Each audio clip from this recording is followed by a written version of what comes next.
நான் எடுத்துக்கொண்ட தலைப்பு ஸ்ரீ குரு பகவானின் சிறப்புகள் பேச வந்துள்ளேன். குருவின் அதாவது இன்னைக்கு 28/2/2026 அதோட கூட்டுத்தொகை பார்த்தீங்கன்னா 22. அதாவது 28 + 2 20, 26 கூட்டுத்தொகை பார்த்தீங்கன்னா 22.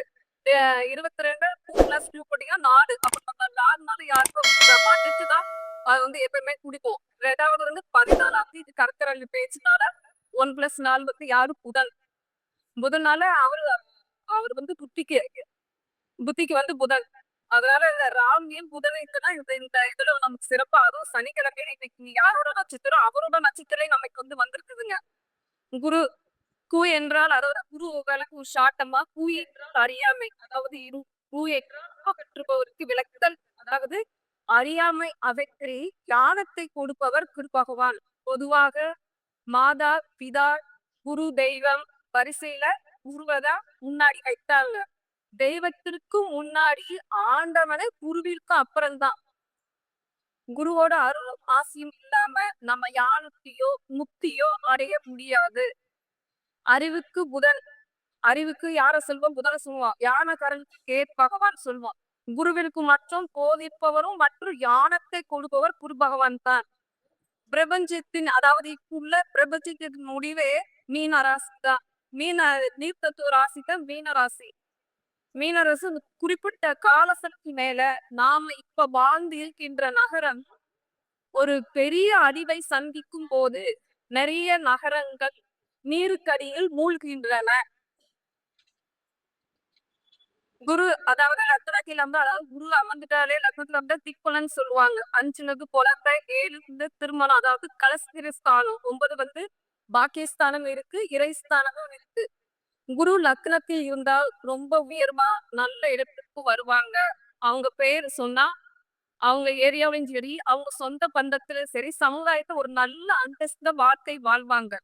நல்ல நிலைமையில வாழ்க்கையில் கட்டாயமும் ஜெயித்து விடுவாங்க. குரு லக்னத்துல உள்ளவங்களை பாருங்க.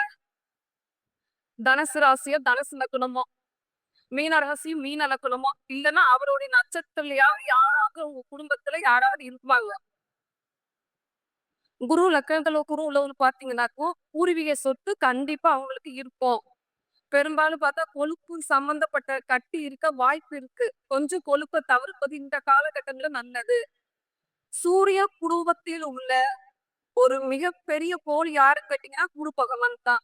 இப்ப வாழ்ந்துகிட்ட இருக்கிற பூமியில 1300 மடங்கு பெரியது குரு பகவான் தான். நம்ம பூமிக்கு வரக்கூடிய பிரச்சனைகளை தடுத்து வேறு கிரகங்களில் இருந்து நம்மை காப்பாற்றுவர் நம்ம குரு பகவான் மட்டும்தான். அதனால்தான் குரு பார்வை கோடி நன்மை கோடி தோஷ நிவர்த்தி.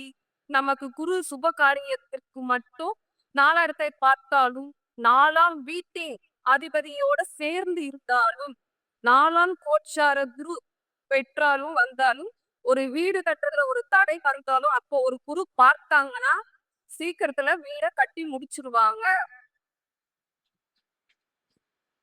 அதுக்கடுத்து குரு 2ஆம் இடத்தில் அமர்ந்தா தனஸ்தானாதிபதி. தனஸ்தானத்திலே அமர்ந்திருப்பது ஒரு சிறப்பான அமைப்பு. செல்வ செழிப்பு மரியாதை நியாயமான பேச்சு இவங்களுக்கு இயல்பாகவே ஆரம்பத்திலே இருக்கும். ஒருவேளை மகரத்துல நீசம் அடைறாங்க ஆயிட்டாங்கன்னா பணம் காசு சம்பாதிக்க சிரமப்படுவாங்க. குடும்பத்தில் பிரச்சனை கருத்து வேறுபாடுகள் எல்லாமே வரும். லக்னத்துல குரு 2ல அமர்ந்தா தாயின் சொத்து அதாவது 4ஆம் வீட குரு 2ல அமர்ந்தா 4ஆம் வீட்டையும் 8ஆம் வீட்டையும் 10ஆம் வீட்டையும் பார்ப்பாங்க. அப்ப 4ஆம் வீடு தாய் ஆதரவு தாயின் சொத்து தாய் உறவினர்களால் ஆதாயம் உண்டு. 8ஆம் வீடு திடீர் அதிர்ஷ்ட யோகம் உண்டு. 10ஆம் வீட்டை பார்க்கறதுனால தொழில் கூட வருமானம் அதிகமாக இருக்கும். 6ஆம் வீட்டை பார்த்தால் கடன் அடையும். 8ஆம் வீட்டை பார்த்தால் அதிர்ஷ்ட வாய்ப்பு தேடி வரும். 10ஆம் இடத்தை பார்த்தால் தொழிலுள்ள பிரச்சனை விலகும். அதாவது 10ஆம் இடத்தை பார்த்தாலே பதவி ப்ரமோஷன் நிச்சயமா கிடைக்கும் இல்லைன்னா அவங்கள தேடி வரும். குரு 3ல அதாவது இப்ப 1 2 பார்த்தாச்சு. இப்ப குரு 3ல் குறி இருக்கின்ற போது இளைய சகோதரர் உடன் பிறந்தவங்களால நமக்கு நல்லது நடக்கும். லக்னத்தில் குரு 3ஆம் அதாவது எழுத்து சம்பந்தப்பட்ட பத்திரப்பதிவு பத்திரிகை துறையில் சிறப்பாக தொழில் அவர்களுக்கு மிகப்பெரிய அளவுக்கு கை கொடுக்கும். லக்னத்தில் குரு 3ஆம் இடத்துல குரு அடுத்தவருக்கு அட்வைஸ். அதாவது லக்னத்துல 3 குருவுல வந்து நம்மகிட்ட அட்வைஸுக்கு வந்து நிறைய சொல்லுவாங்க. இதுல அவங்களுக்கு ஒரு பிரச்சனைனா முடிவு எடுக்க தயங்கி ரொம்ப லேட் பண்ணி தான் சொல்லுவாங்க. இதுவே 3ஆம் வீட்ல இருந்தா தன்னுடைய விசேஷ பார்வையாக 7ஆம் இடத்தையும், 9ஆம் இடத்தையும், 11ஆம் இடத்தையும் பார்ப்பாங்க. 7ஆம் இடத்தில் போனா கால நேரத்துல நடக்கும். 9ஆம் இடம் தந்தை வழியில சப்போர்ட் நிச்சயமா கிடைக்கும். இறை நம்பிக்கையோட இருப்பாங்க. 11ஆம் இடம் பாகிஸ்தானம். 11ஆம் இடத்தை பார்ப்பாங்க. மூத்த சகோதரன் ஆதாயம் உண்டு. தொழிலில் நிலையான லாபம் உண்டு. அதுக்கடுத்து ஒரு 4 இருந்தால் சொந்த வீடு, நிலம், வண்டி, வாகனம் சிறப்பாக அமையும். அம்மா மேல மதிப்பு, மரியாதை, பாசம் வைத்திருப்பாங்க. அம்மா தாய் வழி உறவுகளின் மூலமாக ஜாதகருக்கு ஆதாயம் உண்டு. குரு 4 இருந்தாங்கன்னா 8, 10, 12ஆம் பார்வையை பார்ப்பாங்க. 8ஆம் இடத்தை பார்த்துட்டாங்களே அதுக்கு பேர் என்ன? உழைக்காத வருமானம் அவங்களுக்கு ஒரு அதிர்ஷ்ட வாய்ப்பு உண்டு. உழைக்காத வருமானம் அவங்களுக்கு வந்து சேரும். 10ஆம் இடத்துக்கு இருக்கிறதுனால தொழிலில் நல்லா இருக்கும். கௌரவமான பதவி கிடைக்கும். 12ஆம் இடத்தை பார்ப்பாங்க. அதாவது விரயம் ஏற்பட்டாலும் கூட ஒரு இறை வழிபாடுகளில் கொஞ்சம் காசு செலவு வந்தாலும் உடனே டக்குனு செலவழிச்சிடுவாங்க. குரு 4ல் இருந்தால் சொகுசா இருப்பாங்க. குரு 4ல இருக்கிறவங்க பாத்தீங்கன்னா ஒரு வண்டி மாற்றப்பதான் சொகுசா இருக்க ஆசைப்படுவாங்க. அவங்க கிட்ட பாத்தீங்கன்னா ரொம்ப சோம்பல் அதிகமா இருக்கும். சோம்பலை தவிர்த்துட்டு சுறுசுறுப்பா இருந்தாங்கன்னா இவங்க ஒரு நல்ல நிலைமைக்கு மேல வருவாங்க.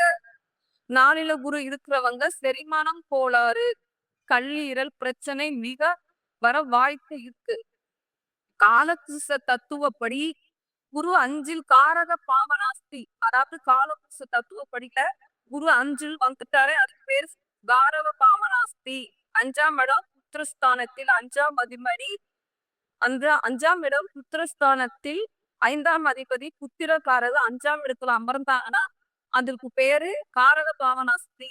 குரு 5ஆம் இடத்துல அமர்ந்தாங்கன்னா ஒரு சிலருக்கு லேட்டு குழந்தை பிறந்தாலும் ரொம்ப லேட்டா பிறக்கும். அப்படியே பிறந்தாலும் பெத்தவங்களுக்கு பெருமை சேர்க்கிற வகையில குழந்தை பிறப்பு அமையும். 5ஆம் இடம் பூர்வ புண்ணிய ஸ்தானத்தில் குரு அமரும் போது எவ்வளவு இக்கட்டான சூழ்நிலையில் எதிர்பாராம யாராவது அவங்களுக்கு உதவி செய்வாங்க. குலதெய்வம் அழைக்கிறது உண்டு. 4ஆம் வீட்டில் குரு இருந்தால் 9ஆம் வீட்டை பார்த்தாலும் 4ஆம் வீட்டுல இருக்கிறப்ப பார்த்துட்டு அந்த 5ஆம் இடத்துல பார்த்தீங்கன்னா குழந்தைக்கு ஆசையும் கிடைக்குது. 2வது 4ஆம் இடத்துல இருக்கிறாங்க 9ஆம் வீட்டையும் 11ஆம் வீட்டில் லக்னத்தையும் பார்ப்பாரு. 9ஆம் வீட்டை பார்த்தால் தந்தை ஆதரவும் தந்தை சொத்து அவங்களுக்கு ஆதரவு வழியில இருக்கு. தந்தை வழியில உறவுமையில ஆதரவு உண்டு. 11ஆம் வீட்டை பார்ப்பதால் நண்பர்களால் பெரிய ஆதாயம் உண்டு. அப்ப லாட்ரி, இன்சூரன்ஸ் சம்பந்தமான வருமானம் வரதுக்கு வாய்ப்பு இருக்கு. லக்னத்தை பார்ப்பதனால ஜாதகருக்கு மிகவும் நல்லது.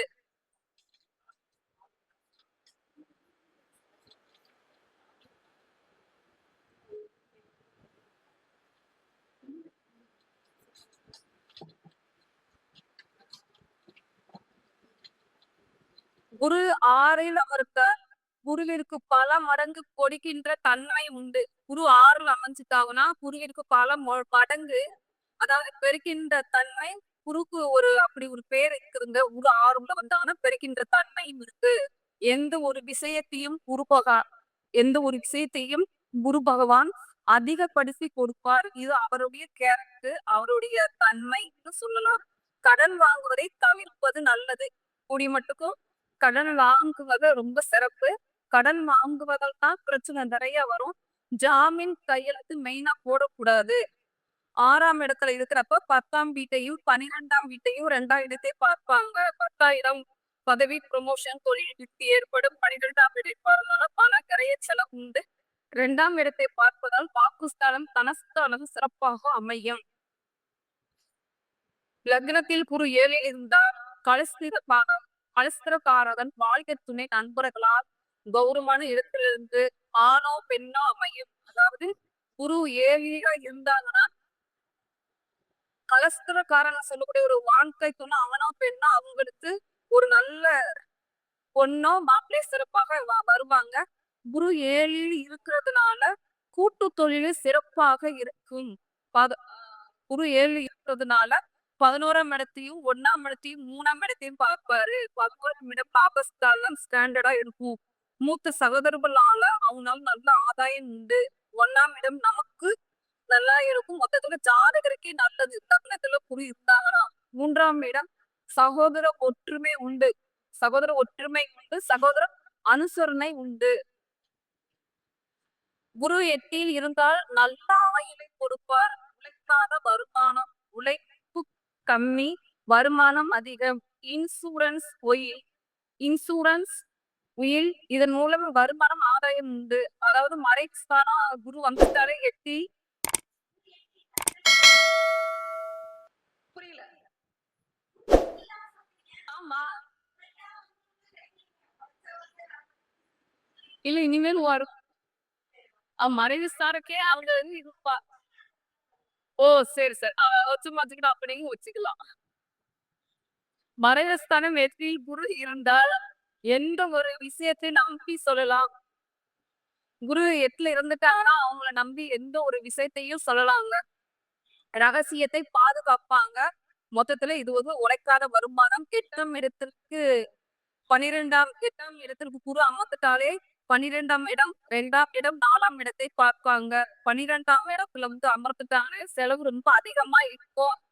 அவங்க இதுல ஆன்மீகத்துல ரொம்ப அதிக ஈடுபாடு இருப்பாங்க. 2ஆம் வீடும் வந்து வாக்குஸ்தானம், தாஸ்தானம் அவங்களுக்கு ரொம்ப சிறப்பாகவே இருக்கும். 4ஆம் இடம் வருமானம் சிறப்பாக இருந்தாலும் கூட தாய் வழியில ஆதரவு இருக்கும். தாய் வழி வருமானம் ரொம்ப அதிகம் கிடைக்கும். குரு 9ல் இருந்தால் பாக்கியஸ்தானம், தந்தை ஸ்தானம், இறைஸ்தானம், குலதெய்வ ஆசீர்வாதம் இருக்கும். அப்பா வழியில சொத்து கிடைக்கும். ஆன்மீகத்தில் ஈடுபாடு ரொம்ப அதிகமா இருக்கும். கோவில் திருப்பணிகள் செய்வதில் ஆர்வம் விருப்பம் இருக்கும். குரு 9ல உள்ளவங்க பாரம்பரியத்தை பழக்கத்தை கொஞ்சம் கூட மாற்ற மாட்டாங்க. மாற்ற அவங்களுக்கு விருப்பம் இருக்காது. லக்னத்தில் அதாவது குரு 9ல இருந்துட்டாங்கன்னா லக்னத்தை பார்ப்பாரு. அப்ப ஜாதகருக்கு நல்லது. 3ஆம் இடத்தை பார்ப்பதால் இளைய சகோதரர் நமக்கு நல்லா அந்த ஜாதகருக்கு நல்லது நடக்கும். 5ஆம் இடத்தை பார்ப்பாங்க. அது எதிர்பாராத உதவிகள் கிடைக்கும்.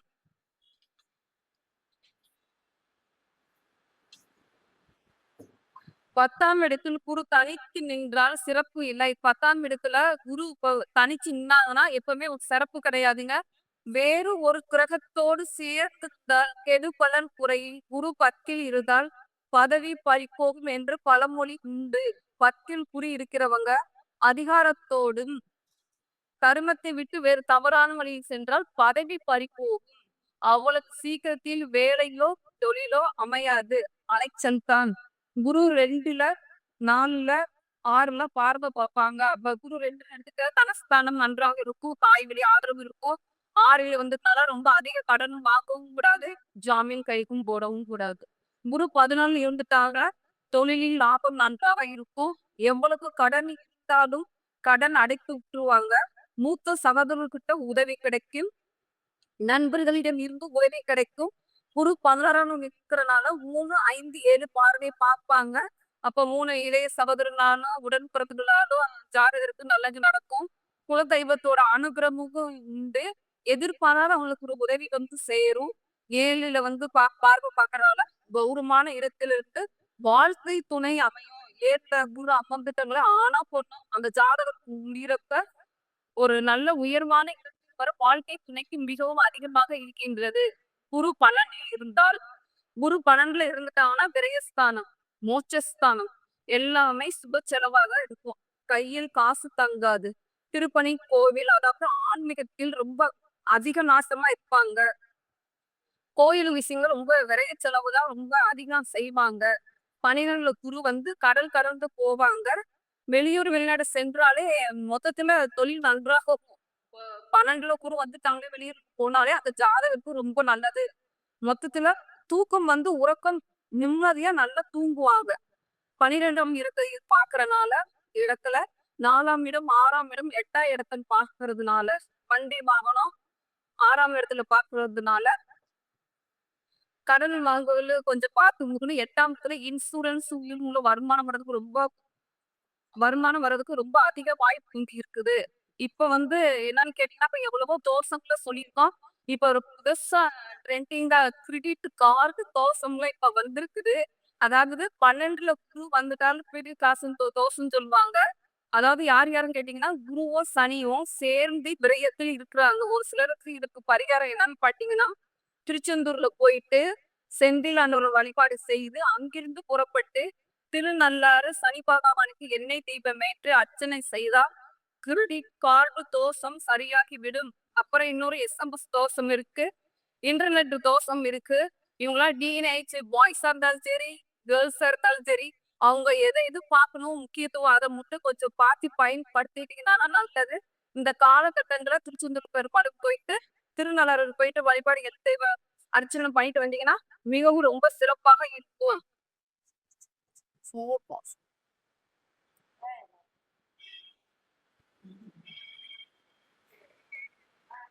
ஏழை குழந்தைகளுக்கு நம்மனால குருன்னு இருந்துட்டாங்களே குழந்தை தானங்க. அப்ப ஏழை குழந்தைகளுக்கு நம்மனால முடிஞ்ச ஒரு நல்ல உதவி வந்து எப்பவுமே அவங்களுக்கு செஞ்சு வரணும். 2வது குருமார்கள் எடுத்தீங்கன்னா 1, 5, 9 திரிகோணம். இந்த மாசங்களையாவது நம்ம குருமார்கள வியாழக்கிழமையில அந்த குரு ஹோரையில போய் குருநாதர்ட்ட நம்ம கற்றுக் குடுக்க குருநாதர் வெறும் கைய போகாம நம்மளால முடிஞ்சத ஏதோ ஒண்ணு வாங்கி குடுத்து, அவர்ட்ட ஒரு ஆசீர்வாதம் வாங்குனது மிகவும் ரொம்ப சிறப்பாக இருக்கும். குரு இல்லாத எதுவும் வித்தையும் கிடையவே கிடையாதுங்கம்மா. எது படிச்சாலும் சரி, எத்தது ஸ்கூலா இருந்தாலும் சரி, ஜோதிடத்த ஆர் கத்துக்கிட்டாலும் சரி, ஒரு டீச்சரே போயிட்டாலும் குரு இல்லாம யாரும் எதுவுமே பண்ண முடியாது. எப்பவுமே நமக்கு குரு தான் முதல்ல கடவுள். நமக்கு கற்றுக் குடுத்த குருவ என்னைக்கும் வந்து மறக்கக்கூடாது. இதுவரைக்கும் என் பேச்சை கேட்ட அத்தன ஜோதிட நல்லுள்ளங்களுக்கும் மற்றும் யூடியூப் பதிவு செய்கின்ற சகோதரருக்கும் மற்றும் யூடியூப் வழியாக சகோதர சகோதரிகளுக்கும் ஸ்ரீ லலிதாம்பிகை தாயாருக்கும் என்னுடைய மனமார்ந்த வாழ்த்துக்களும் நெஞ்சார்ந்த நன்றி கலந்த வணக்கம். தெய்வ கலையாம் ஜோதிட கலையை மனதார வணங்குகின்றேன்.